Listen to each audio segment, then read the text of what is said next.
అంటే మా మైండ్లో లేనిది సడన్గా ఉచ్చిపడింది.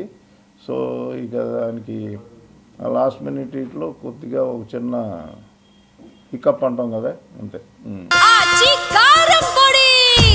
అదరగొట్టే కారం రంగు రుచి ఆచి కారం పొడి. సో బట్ అది కూడా క్రాస్ అయిపోయింది. అంటే ఆ 2 డేస్లోనే అయిపోయింది. బట్ మనం ఫ్రైడే దాకా వెయిట్ చేయాలి కదా రిలీజ్కి. అది ఓకే. సోషల్ మీడియాలో బాలయ్య గారు అభిమానులు 12th కావాలని కొట్టుబట్టారు. 12th సినిమా వేసారు. వాళ్ళ కళ నెరవేరిందా? వాళ్ళ రిలీజ్ తర్వాత వాళ్ళ ఫీడ్బ్యాక్ మీతో అసలు అందరిలోకి వెరీ హ్యాపీగా ఉంది బాలయ్య బాబు అభిమానులే. సార్ ఎట్లాంటి సినిమా తీశారు, అద్భుతం, అమోఘం అన్నట్టు.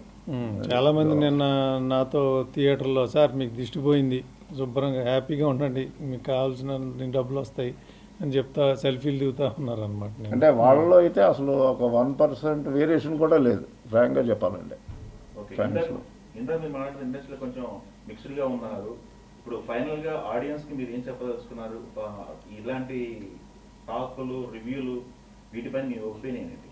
రివ్యూలు అంటే ఇక ఎవరి ఒపీనియన్ వాళ్ళదండి, ఎవరిని తప్పట్టడానికి లేదు. సో వాళ్ళ ఒపీనియన్ వాళ్ళు చెప్పారు.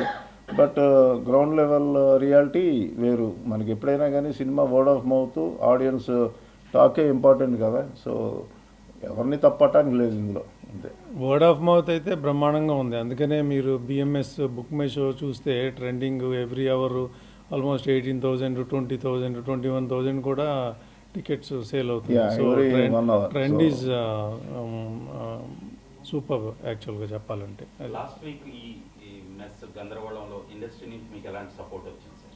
అందరూ సూపర్గా ప్రతి ఒక్కళ్ళు సపోర్టివ్గానే ఉన్నారండి. అందులో మెయిన్ దిల్ రాజు గారు కొద్దిగా ముందుండి కొద్దిగా ఎక్కువ చేశారు. బట్ వెనకమాల ఉన్నాళ్ళు మ్యాంగో మాస్ మీడియా రామ్ గారు కూడా చాలా సపోర్ట్ చేశారు. రోజు 1-2 దాకా డిస్కషన్స్, మళ్ళీ వెళ్ళటం.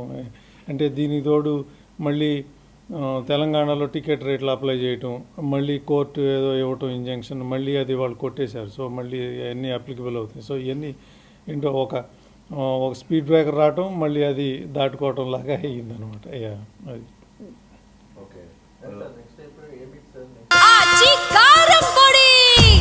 అదరగొట్టే కారం రంగు రుచి ఆచి కారం పొడి.